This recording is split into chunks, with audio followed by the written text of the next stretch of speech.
Damn, this lawsuit about Jay-Z and Diddy allegedly forcing themselves on a 13-year-old just keeps getting hotter and hotter. Now, Jay-Z is forcing Jane Doe to come out to the public, and family members are reportedly taking sides. People are saying that they already know where her head is at because she was the only family member not present at Blue's Mufasa premiere. But what's even more shocking is the list of people Jay allegedly hooked up with when they weren't yet of legal age. I don't know how he's going to get out of this one though, because I'm sure you've already seen it. However, it's interesting to note that court documents also accuse Jay-Z of being present during numerous such instances. Mr. Combs believes he is above the law. He is not. His close friend Sean Carter has been with Combs during many such instances described herein. Both perpetrators must face justice. So in essence, the case implies that Jay-Z has committed other crimes involving children, and many are not even surprised because this has been said in the streets for years. Jay-Z, however, refuted the claims as well.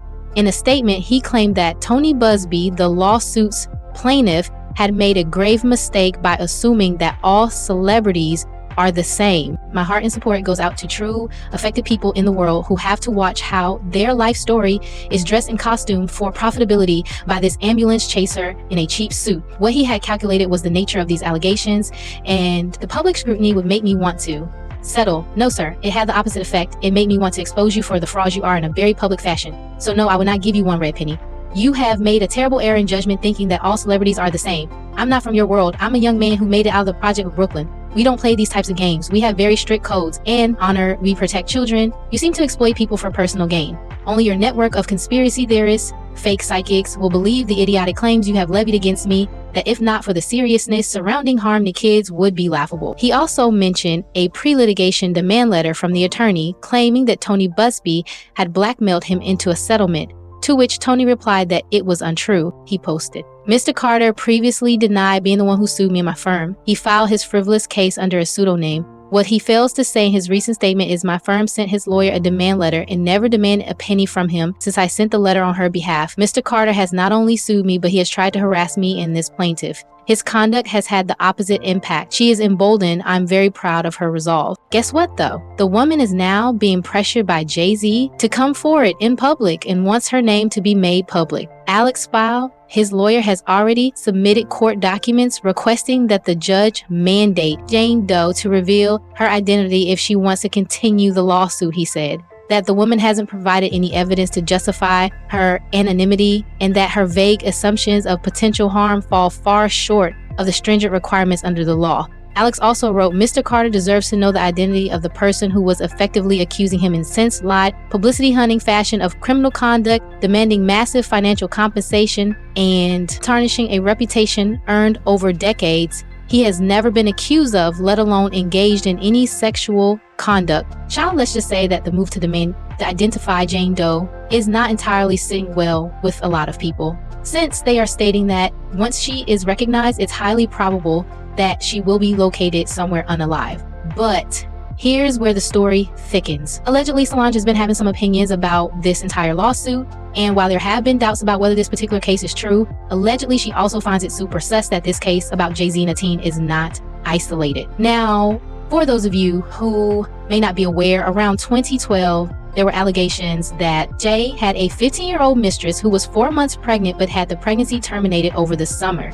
Apparently, the affair had been going on for a year since she was 14, and the girl was from Brooklyn and was Hispanic. Other than this, there was also the case with Foxy Brown, who was also 15 when she allegedly started hooking up with Jay-Z. In addition, there's Rear, who has been trying for years to get Jay-Z to agree to a paternity test, but he will not agree to one because allegedly it will prove that Jay-Z hooked up with his mom Wanda when she was yet not of age. The age issue is actually something that Wanda's godmother noted when she said in an interview, I got a call from his in-house lawyer and they were very helpful and we thought we would resolve this privately. They even talked about Rye's music talent and whether it was a good time to put him on his record label, but he had to finish high school, so I said no. Suddenly, different lawyers got involved and their attitude completely changed. I think they realized there was more at stake for Sean because of being underage. And last but not least, Beyonce's case against Solange is the one that resonates the most.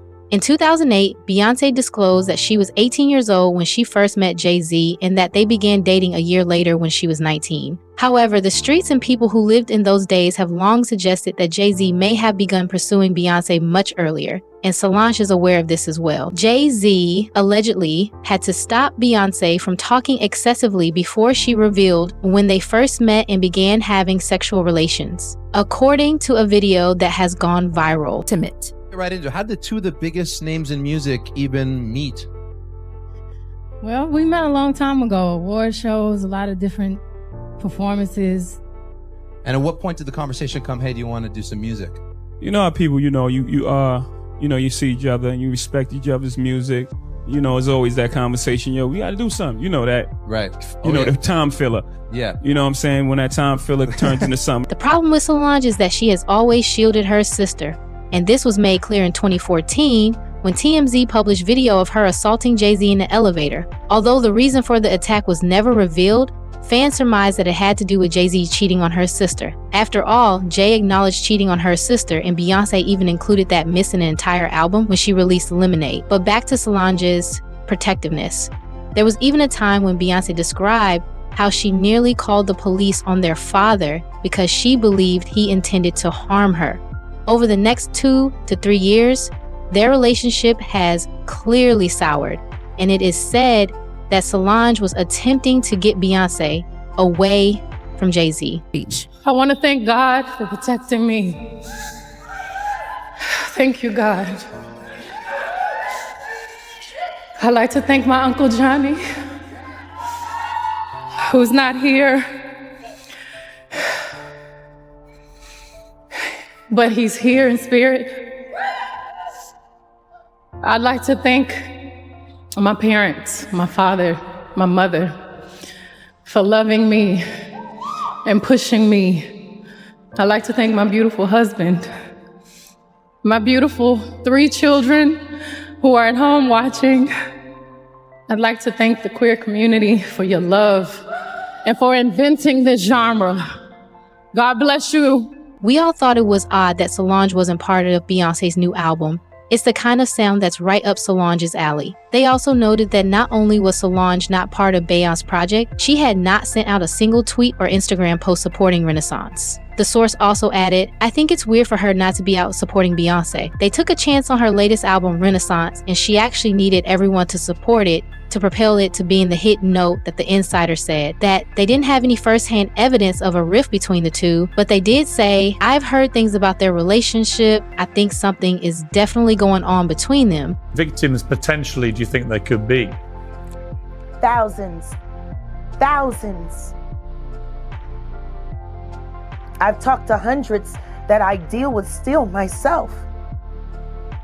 I have 3 victims right now who are willing to give testimony about not only what Mr. Carter has done to them, but his wife as well.